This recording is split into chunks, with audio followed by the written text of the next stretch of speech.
Prime Minister Shehbaz Sharif says that the government would have to agree to IMF bailout conditions, which he said are beyond imagination. Without going into the details, he said that Pakistan's economic challenge is unimaginable and that IMF is giving the government a tough time. Sharif made the comments in a meeting of civil and military leaders in the northwestern city of Peshawar. Reeling under months-long financial crisis, Pakistan is now in desperate need of funds from the IMF.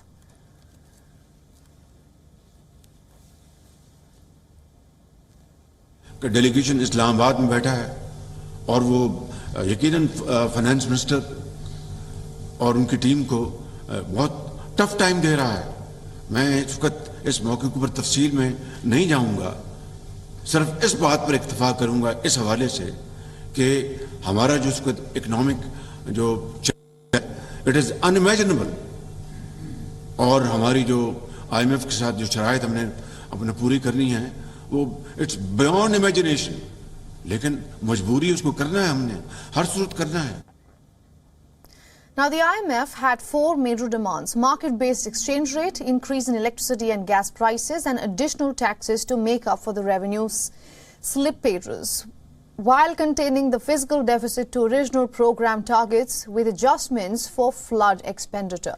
Talks are underway between the IMF and the Pakistani government over unlocking stalled funding from a $6.5 billion bailout package. The IMF mission is visiting Pakistan to discuss fiscal consolidation measures it needs from Pakistan to clear a ninth review of its extended fund facility. $2.5 billion of funds are yet to be disbursed. A successful outcome with the IMF would also help to release money from other platforms that are looking for a green light from the lender. Meanwhile, Pakistan's foreign exchange reserves held by the central bank decreased by 16.1%. The State Bank of Pakistan said its reserves decreased to $3.9 billion in the week ending Jan 27th. Analysts say that this can only cover less than 3 weeks of imports for the country. The central bank said in a statement that the drop in reserves of nearly $592 million was due to external debt repayments. The State Bank of Pakistan added in its statement that reserves held by commercial banks stood at $5.65 billion, taking total liquid reserves in the country to $8.74 billion.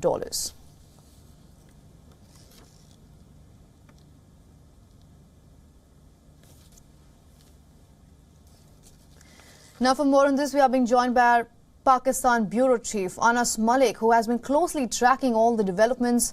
Anas, welcome to the broadcast. Prime Minister Shehbaz Sharif is saying that the IMF is giving him a tough time. What the IMF is essentially demanding is market-determined currency exchange, ease of fuel subsidies, additional taxes, and a contained fiscal deficit. So I want to ask you, why is Pakistan not able to comply with these conditions? Well, all what you have listed down, Ananya, is not easy for any political government to comply with for one very reason.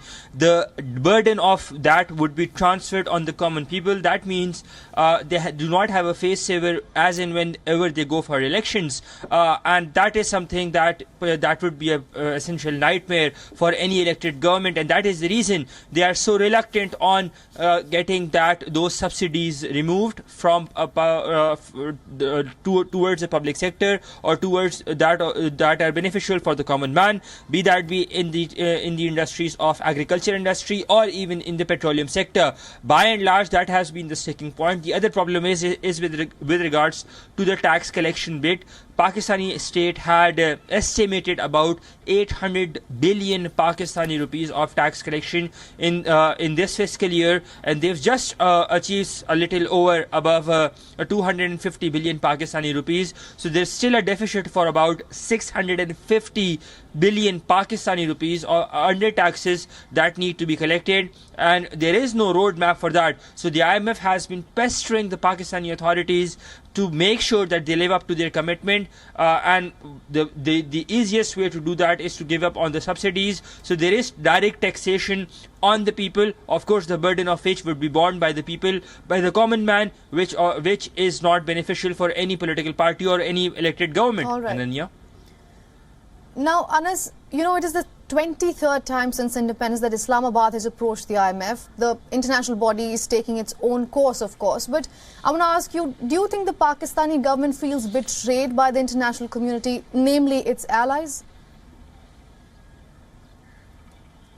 It's the other way around. The international community, or largely these international lending agencies, betrayed by the Pakistani government, and due to their frequent back and forth and backtracks when it comes to agreed upon adhered upon programs. And that is the reason we're seeing that IMF is now, or the World Bank is now, playing tough, in the own words of the Pakistani Prime Minister, with the Pakistani government, because there is lack of belief or lack of trust within the system that exists, and that is the reason these what they believe are sovereign guarantees that they need, that they will, so that there will not be a stop in the policies or in the principal agreements that have been agreed upon in the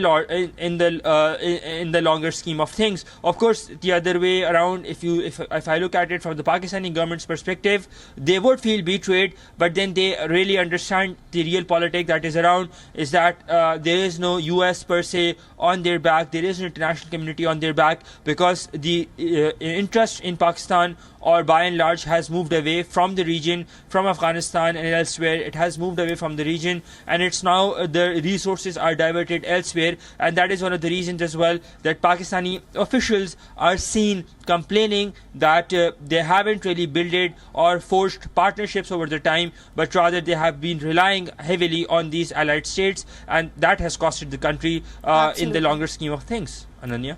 Absolutely. Thank you for all your insights, Anas. That was a reporter reporting live from Islamabad.